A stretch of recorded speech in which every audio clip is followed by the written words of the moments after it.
Okay, I'm going to try it again here. It's been a while.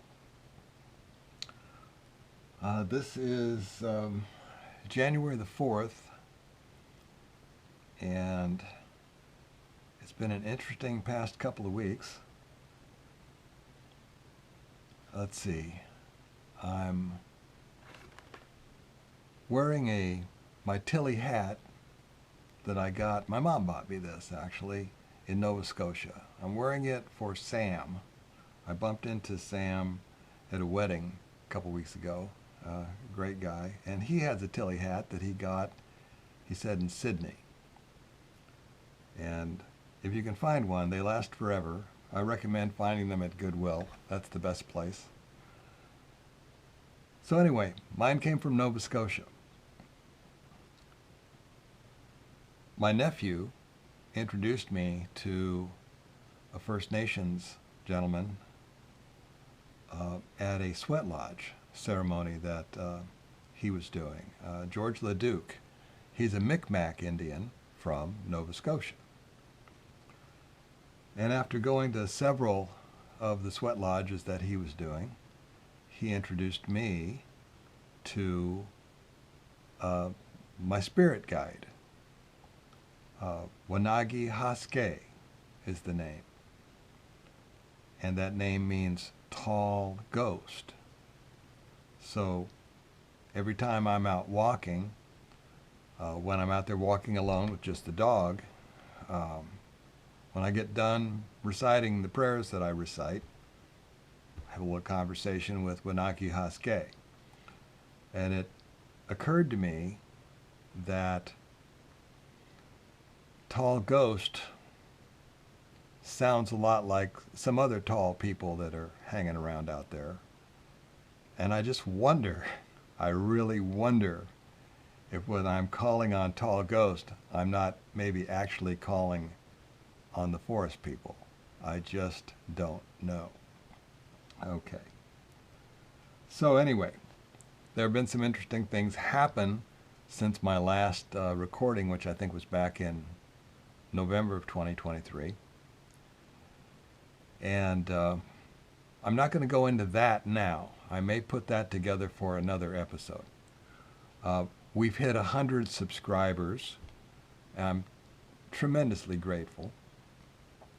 But I wanted to tell all of my subscribers, if any of them are interacting with beings not known to science, or have any friends who are, the episode that I put up called Enigma about 2 months ago, it is the one with the really icky picture. It says E.T. Animal Mutilation or Sasquatch Picnic, I think is the subtitle of it. That's an important video. Only 29 people have looked at it. But the picnic, the awful picture, think of it as the turkey after Thanksgiving dinner. If you think of it like that, it's not so bad. But what happened with that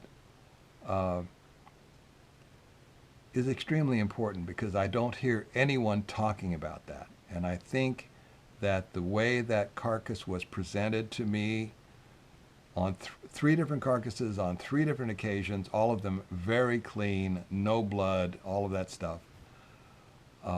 More people need to know that that is going on, because it would be very easy to just walk by that, because humans don't like to mess with that sort of thing.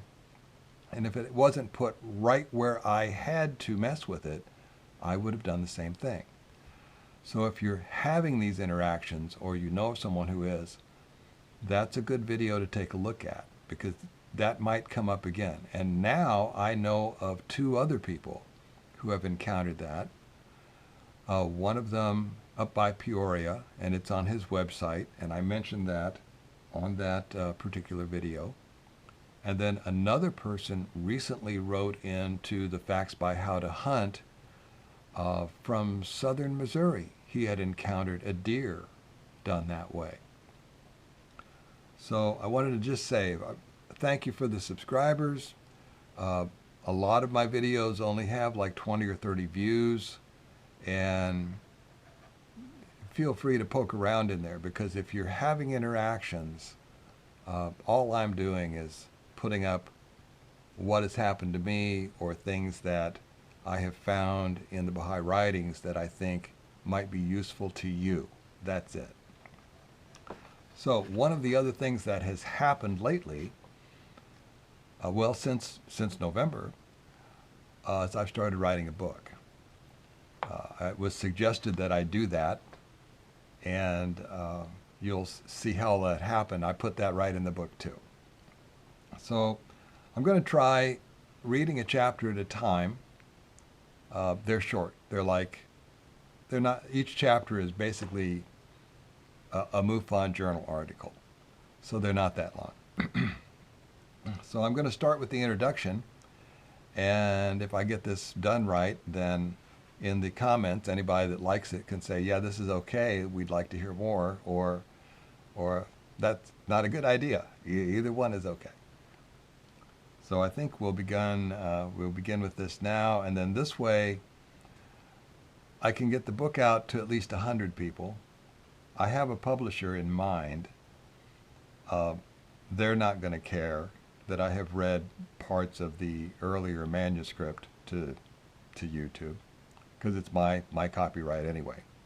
So that won't make a difference in their audience if they decide to publish it, I don't think. So here we go. The working title is Whose Number No Man Can Compute. And this is the introduction. I am an attorney and a historian by education. I'm a Baha'i by declaration. I'm an artist by way of need. And I am an experiencer by way of ongoing interaction. Most experiencers did not ask for the experience or the ridicule. I can't say the same. Once I knew I was dealing with someone unknown to science, officially at least, though I did not go searching for them, I became alert. And so I noticed things you might otherwise ignore. The attorney started writing briefs. The historian began making sense of complex information. The Baha'i began making connections. The artist looked for ways to express the beauty of the discovery.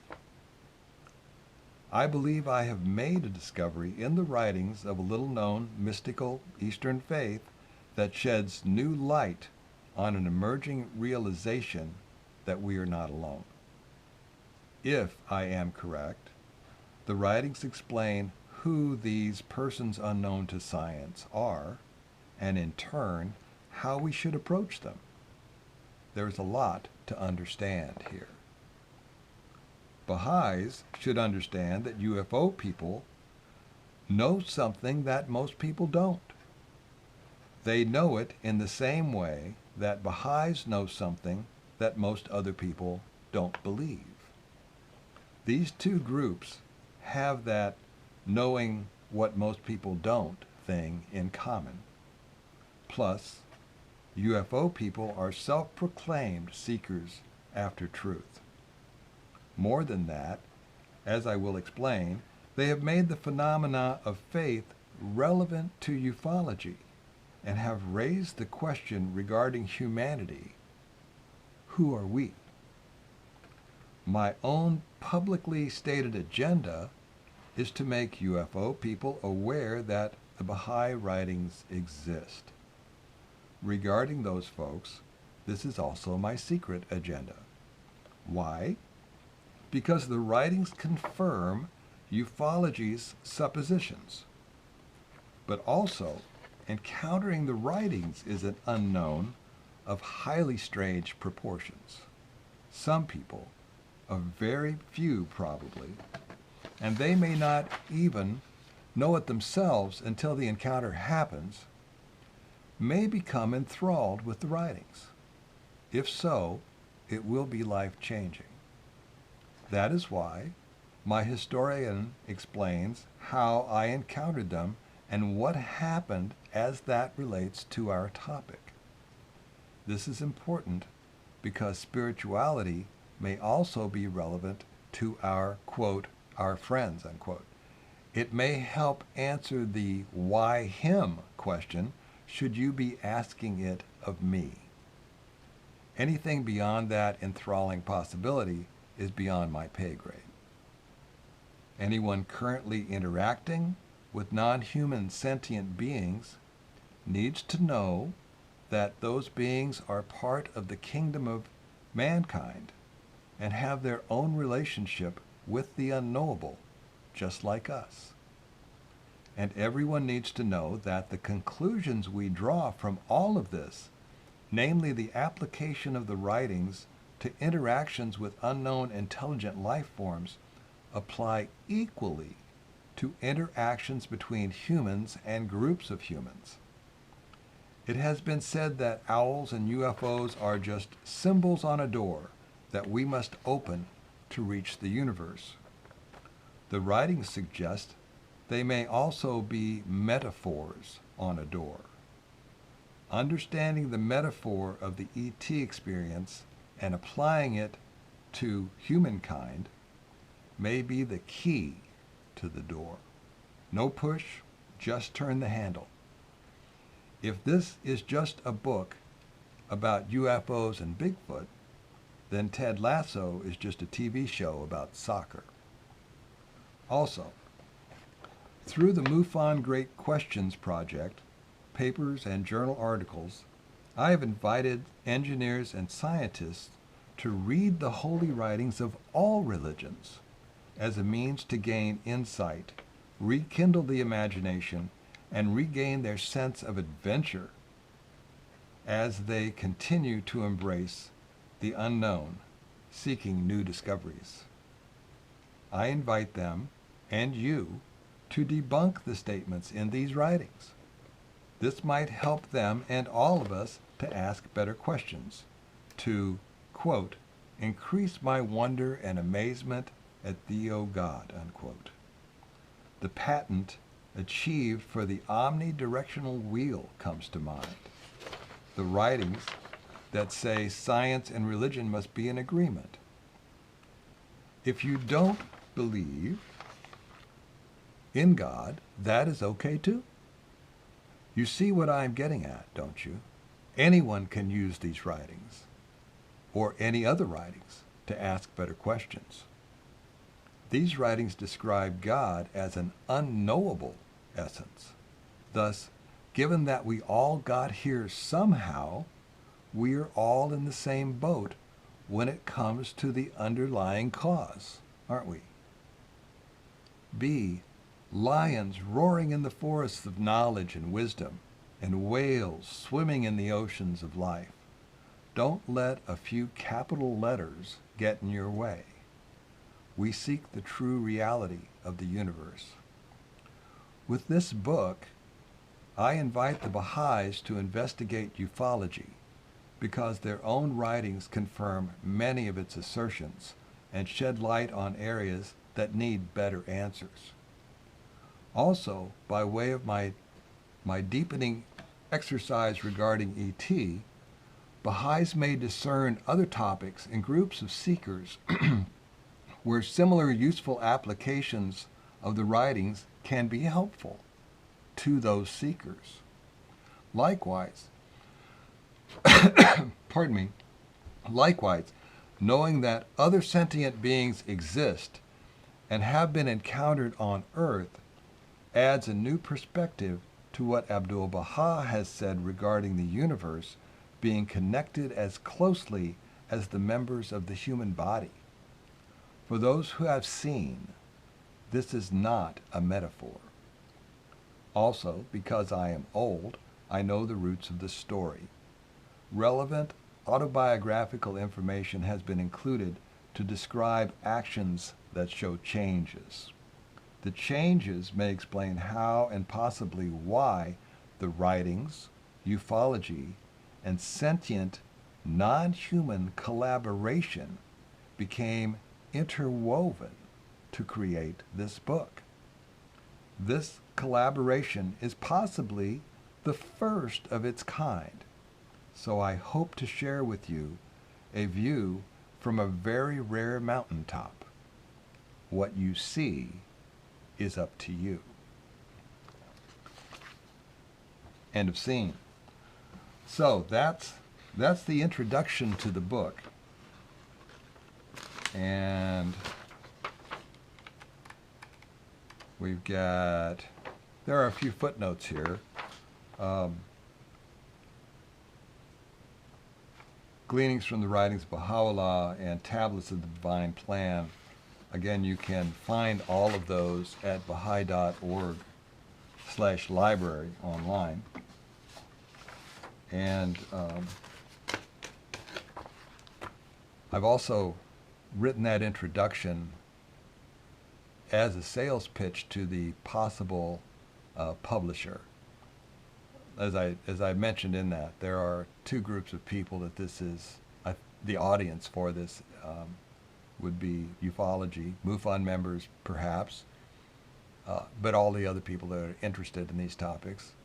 And then the Baha'is as well, because it is what the Baha'is refer to as a deepening on the subjects in their writings.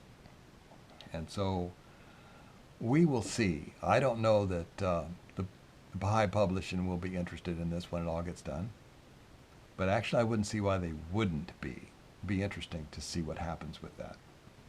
So I'm going to try to find a traditional publisher.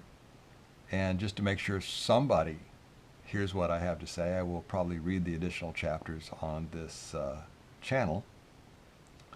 This, by the way, is all a copyrighted edition for my video pages, as Dave Politis says. And anyway, if you liked it, let me know in the comments. And I hope your 2024 is getting off to a good start. And I will see you later. Take care. Bye.